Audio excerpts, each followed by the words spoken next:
So at Norway Chess today, we just saw two absolute endgame disasters, and I thought it was worthy to do another video to show them.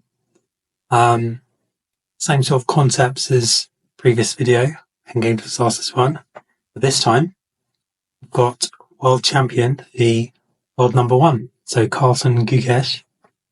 And so we reach this position, and you can see how complicated it is. White is threatening just to play, it's black to move, but white's threatening just to h8. Meanwhile, white's king looks a little weak on d2 as well, so we think maybe I draw by something like perpetual. It's quite likely here, but as we can see with the engine, white's actually going to win unless black finds the right defense to get the perpetual. And Gukesh, who's the world champion, went wrong here. Turns out that the only way for him to save himself here is rook g2. The reason for that is that basically we want this queen on this diagonal, because if white tries to escape, then we can stay on this diagonal and keep checking. So let's say queen d5 or something, and it will be a draw.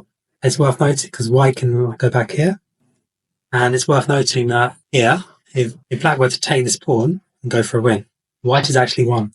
There's queen h8, king here, and rook a6, and suddenly, and actually white has forced checkmate here, so he has to just get perpetual. In the game, Gukesh played queen h6, which looks the same, right? Because you're still getting on this squares to get the perpetual, but after king c2, queen g6, king b2, there's a vital difference here. Queen b6, king a2, king a3, and essentially the checks run out for black. He just can't keep checking, because after queen b2, king a4. So here, maybe Gukesh thought he could continue checking with queen c2, but key point is white can actually, so this move, the checks run out, and here queen h8 is coming, and it's going to be won. So in the game, took on c3, queen h8, as we can see, is just completely lost. And yeah, resignation here, the forced checkmate coming, and Magnus Carlsen does it again. A drawn ending in quite a safe, untheoretical opening in the Jabava, and in the ending, just completely outplayed his opponent, I guess. Made him try and find a really tough move, and he managed to win. I mean, this was really complicated. Both didn't have much time left. It shows you that even a world champion is making these mistakes. And we saw in our last video on endgame disasters that it's happening an awful lot. Now the other game, so this was all in one round of Norway chess, and Fabiano Caruana has the white pieces.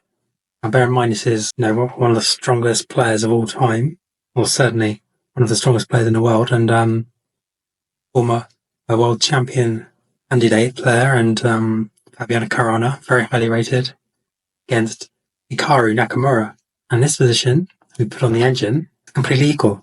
So we go back to this position, 0.0, Fabi is white, and you're thinking, if you're watching this, you're probably thinking, well, I think a lot of the commentators were thinking, game's over, because you got two players, very highly rated, their technique should be able to draw this 100 out of 100, right? But actually, as we can see, the game slowly gets slightly more difficult, but still completely drawn, and still you're thinking, it's going to be a draw. So we get to this position, and it's 0.0. Fabi here makes a big mistake. Plays knight a4.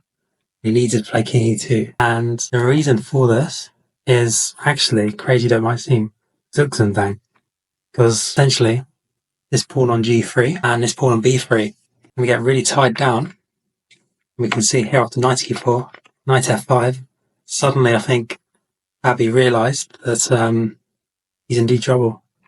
He's suddenly struggling for moves here, because this king needs to defend g3 and he needs to defend e3, whereas this knight needs to stop this king from coming into b4 and taking this pawn. So where does he actually move here?